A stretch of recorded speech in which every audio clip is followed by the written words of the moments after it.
Eu mostrei a minha obra-prima às pessoas grandes e perguntei se o meu desenho lhes fazia medo. Me responderam, porque um chapéu me faria medo. Essa é uma frase do livro O Pequeno Príncipe, publicado em 1943. Junto a ela temos a famosa imagem do chapéu, ou melhor, o Majibói engolindo o elefante. A ideia é que dependendo do que você vê nessa imagem, você é uma pessoa totalmente diferente. Vendo o chapéu, você é uma pessoa que olha mais o lado superficial das situações, como um adulto que perdeu todas as esperanças no mundo. Aos que veem o Majibói engolindo um elefante, eles estão vendo o lado mais imaginativo e criativo da situação, como uma criança que ainda tem muita esperança pelo que vem pela frente. Por mais que você ache que isso não importa em nada e que são só duas imagens bobas, eu convido você a passar um tempo comigo e entender o porquê você sempre deve buscar o lado esperançoso da situação.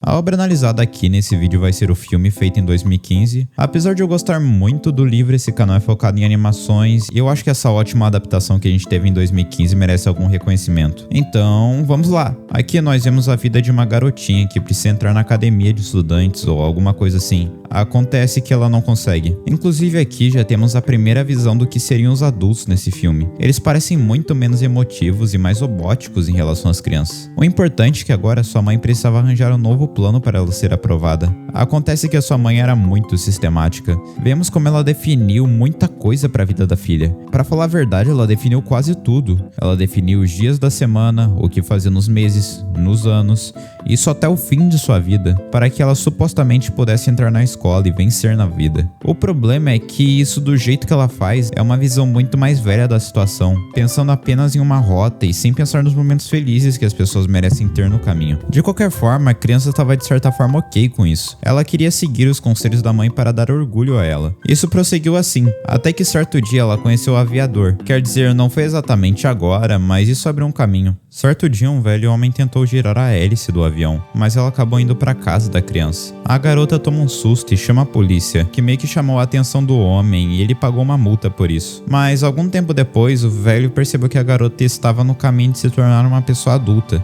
Então ele enviou umas histórias sobre um tal de Pequeno Príncipe. No início ela só achou que ele era louco e foge dele, mas tentando averiguar, ela descobre os bonequinhos na caixa de moedas. E bem, aqui temos a primeira adaptação do livro. O aviador estava pilotando seu avião tranquilamente até que um dia um acidente aconteceu. Ele caiu em um deserto e não tinha muitas esperanças. Até que do mais absoluto do nada, depois de acordar em um dia, um príncipe apareceu. Ou melhor, um pequeno príncipe. Um príncipezinho aparece pedindo um desenho de um carneiro. O aviador fica confuso, mas faz do mesmo jeito. Mas o príncipe recusou. Esse carneiro está muito doente. Esse outro aqui parece um bode. Esse está muito velho, eu quero um carneiro que viva por muitos anos. O aviador bravo então desenhou isso aqui. Eu falo isso aqui, mas ele claramente desenhou uma caixa. Entretanto, indicou ao príncipe que o carneiro estava ali dentro. As pessoas normalmente só pensariam que ele estava com preguiça e queria desenhar o superficial. Mas o príncipe ficou feliz. Ele agradeceu o desenho e conseguiu ver o carneiro. O que aconteceu aqui é que o pequeno príncipe, diferente dos demais, ele conseguia ver a parte esperançosa da situação. Isso é algo muito interessante porque mesmo desenhando só uma caixa, ele literalmente conseguiu pensar o que tinha dentro dela. A garota fica muito empolgada e vai atrás do velho para ouvir mais histórias sobre esse tal príncipezinho. Aqui temos uma adaptação da parte que o pequeno príncipe vai atrás dos asteroides. Depois de ter um desentendimento com a sua rosa, ele resolve sair em uma jornada para se compreender. Com isso, ele acaba tendo uma visão de mundo de algumas pessoas. No livro, temos 6 asteroides, mas aqui no filme eles cortam para metade deles. O primeiro asteroide é sobre um rei que morava em um asteroide e governava tudo ao seu redor. Ele se achava incrível, mas não sabia o que fazer ao perceber que, na verdade, ele não governava nada. No outro asteroide, temos um vaidoso que se vestia da maneira mais extravagante possível e queria chamar toda a atenção para ele. Mas no fundo ele tinha um vazio enorme dele ser o único habitante daquele planeta. Afinal, qual era o sentido de usar coisas diferentes e únicas se ninguém vai te parabenizar por isso? O último asteroide era de um contador que contava estrelas. Aparentemente ele contava estrelas e ficava rico com elas, mas ao mesmo tempo ele estava em um ciclo imenso de contar estrelas e ganhar mais dinheiro. Mas isso nunca tinha um fim, isso dava um vazio a ele. No fim, esses 3 empregados tinham algo em comum. Eles tinham um vazio enorme. Nenhum deles estava realmente completo. O rei não tinha ninguém para governar, o vaidoso não tinha ninguém para receber aplausos e o contador não tinha como usar o seu dinheiro. A questão é que todos esses adultos só viam o lado superficial da situação. O rei nunca se importou com diversão. Na mente dele, o único sentido da vida era governar tudo. A vida era sobre isso. O vaidoso nem queria pensar em tirar as suas roupas apertadas. Para ele, receber o reconhecimento de outros era a meta. O contador é o mais interessante, na minha opinião. Ele só trabalha, tudo para ganhar mais e mais dinheiro. O motivo da vida para ele é enriquecer, mesmo que ele nunca tenha tido tempo para gastar aquilo. O importante era cumprir o seu objetivo de trabalhar. Nenhuma dessas pessoas se aproveitou do resto da vida. Eles se limitaram exclusivamente em suas únicas funções e ficaram seguindo elas por toda a eternidade, sem explorar o mundo, sem usar a imaginação, sem criar expectativa de nada. Essa simples cena do filme explica tanta coisa e eu real quis dar um destaque para ela. Isso é muito interessante porque conseguimos ver as consequências dos contos do príncipe na garota. Aliás, curiosidade, nesse filme nenhum dos personagens tem nome praticamente. Isso acontece justamente para dar uma visão mais filosófica à obra. E acredite em mim, isso funciona pra caramba. Na cena seguinte temos a garota desabafando. Ela fala que não queria crescer porque todos os adultos que ela estava vendo nessas obras eram chatos. Mas na verdade não era isso. O aviador então ensina uma lição muito importante para ela, avisando que o problema não era crescer. O verdadeiro problema era se esquecer de quem você realmente é. O aviador cresceu pra caramba, ele é um velho aqui, mas ele sempre viu o elefante ao invés do chapéu. A casa dele é o maior retrato disso. Enquanto todos os outros cidadãos ao redor tinham uma casa sem graça, branco e preto, ele tinha uma casa toda grande, colorida e com muita identidade num formato único, além de ter um avião em casa, sabe? Esse cara era criativo. Ver que o aviador é uma pessoa diferente no meio de muitos iguais é perfeito pra obra. Ele é alguém que quer explorar esse mundo, isso é muito belo. É triste ver que essa criatividade seja perdida em muitas pessoas. Isso que quando a garota começa a falar com o velho, ela começa a parar de ser presa nesse mundo dos adultos, voltando a ser uma criança, fazendo brincadeiras de criança, tendo uma pelúcia, usando a sua imaginação para pintar o quarto. Isso é algo muito admirável. Eu ainda não falei muito no vídeo porque o foco em si não é fazer uma análise do filme, por sim só passar uma reflexão sobre a obra, mas eu quero dar espaço para Rosa aqui. Para quem não sabe, a Rosa é uma metáfora para a paixão do príncipe, um objeto que ele tem muito apego. O problema é que uma rosa é delicada, frágil, orgulhosa e até difícil de entender em alguns momentos. Por mais que o príncipe ame ela e dedique todo o seu tempo para cuidá-la, a algum momento uma imaturidade iria acontecer, e por causa dessa incompreensão dos dois, ele teve que deixá-la. A questão é que a Rosa sempre falou pro pequeno príncipe que ela era a única no universo. Aquilo significava muito para ele. Entretanto, ele toma um susto quando vai à Terra e percebe que havia centenas de outras rosas, uma do lado da outra, e pensa que a sua rosa não tinha nada de especial. Ele ficou muito confuso, mas na hora uma raposa apareceu. Essa raposa diz que na verdade a rosa não era especial por ser a única de sua espécie, mas porque o que ela proporcionava a ele, o amor, era único, ninguém podia dar. Isso era especial. E sabem, isso não era culpa dele, o príncipe não tinha compreendido totalmente o mundo. O amor exige paciência, compreensão e dedicação. Principalmente no livro, toda essa jornada de autoconhecimento que ele teve o ajudou a amadurecer e reconhecer o quanto ele precisava aprender. Eu realmente me estendi um pouco aqui, mas eu não queria deixar essa lição passar. Pequeno Príncipe é lindo, meus amigos.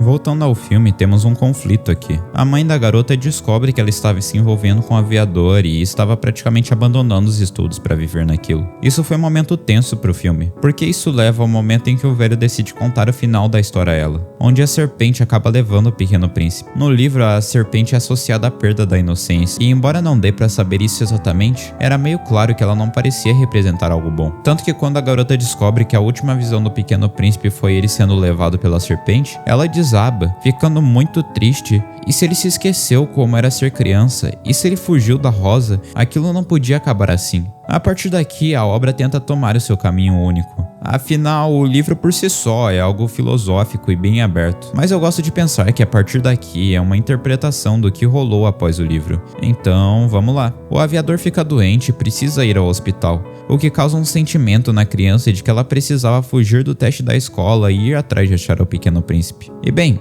dito e feito, ela foge e vai na casa do aviador pegar o seu avião. e incrivelmente tudo dá certo. Mas na hora de chegar no céu, algo estranho acontece. Ele não estava estrelado, não tinha muitas cores e era só um espaço preto. Até um certo momento em que ela achou um planeta sem cores, com muitos prédios e muito escuro. Era um planeta dos adultos, muitos carros, muitos trabalhos e pouca imaginação. Tanto que quando a criança falou sobre ser criança, todo mundo tem um surto. Como assim uma pessoa com mais imaginação pisou ali? Ela acha o vaidoso, o rei e eventualmente o pequeno príncipe, ou melhor, o Prince. Sim, meus amigos, o nosso príncipezinho cresceu. Mas não só isso, ele esqueceu. Ele virou um adulto, perdeu a sua rosa, a inocência e a criatividade. Agora ele é só um adulto chato que queria seguir o seu emprego. Isso foi uma queda muito triste pro personagem. No fim das contas, a garota tinha alguma razão. Ele cresceu e ficou chato por isso. Tanto que a reação dele a isso foi pensar que a garota estava errada, tentando consertar ela e levando supostamente para o lugar que ele se curou de tudo. Isso foi revelado ser uma grande pegadinha pelo dono da escola e prende ela em uma cadeira, dizendo que ela vai se tornar uma adulta de um jeito acelerado. E reparando aqui, é perceptível como até as pessoas mais velhas do filme reparam que ser um adulto não é ter uma idade maior, mas é sim perder a vontade de realmente ter a sua vida. O pequeno príncipe passou por esse processo na escola e esqueceu de tudo, mas algo aconteceu. No momento em que a criança ia passar por esse processo medonho, o príncipe viu no seu livro algumas anotações, mas principalmente a caixa de um carneirinho. E por mais que tenham tirado tudo do príncipe, uma coisa não tinham conseguido tirar: quem ele realmente era. Lá no fundo, o príncipe ainda tinha o que era o pequeno príncipe e conseguia ver o elefante sendo engolido pela jiboia. Por mais que tirem as coisas de você, no momento que em algum dia você tem esperança, você ainda vai poder ter a sua criança por dentro. Assim como o aviador ensinou a menina no início do filme. Agora, parte das memórias são recuperadas. Os dois em uma jornada. Eles tentam recuperar o avião, o que eles conseguem, e 2, eles tentam fazer o Prince se lembrar. O que, bem, eles veem um monte de estrelas. Acontece que o dono dessas estrelas era o contador. O que acontece aqui é que ele é o todo poderoso da cidade dos adultos. Ele tinha um controle sobre o pequeno príncipe e o prendia. Afinal, sem ele, o Prince nunca conseguia um emprego e realmente ficaria se prendendo ali. Quer dizer, isso na mente de um adulto. Afinal, a única pessoa que realmente estava se prendendo ali era o príncipe, porque ele realmente precisava trabalhar, ele devia algo a alguém, ele tinha uma rosa, uma vida fora dali, ele era esperançoso, ele era diferente das outras pessoas, ele não vinha superficial. Pensando no seu lado imaginativo, o príncipe se demite e com a ajuda da garota ele salva todas as estrelas, dando cor ao mundo de novo. Essa cena é incrível e a música de fundo é muito cinema também. No resumo da obra, eu gostei pra caramba de tudo. O que esse final quer nos mostrar é que o príncipe está escapando da realidade. As estrelas estão voltando ao seu lugar. Era a última peça que faltava pro pequeno príncipe voltar a lembrar de tudo. Quando ele percebeu que na verdade só ele estava se prendendo naquele mundo monótono e chato, ele escapou dessa realidade voltando a ser criança. Assim como a garotinha teve essa sensação de viver no mundo dos adultos e conseguiu escapar dela com a ajuda do aviador. Eu gosto que esse filme nos lembra que em algum momento da nossa vida, todos nós nos prendemos em uma rotina, nas obrigações, na pressão de sermos adultos. Mas como o pequeno príncipe e a garotinha nos mostram, há sempre uma saída para escaparmos dessa realidade e redescobrir a nossa capacidade de ver o mundo com os olhos do coração. Então bem, se você pode tirar uma lição desse vídeo, a próxima vez que você ver essa imagem, não veja apenas um chapéu chato, pense mais longe, veja uma jiboia amedrontadora engolindo um elefante. Quando olhamos além do superficial,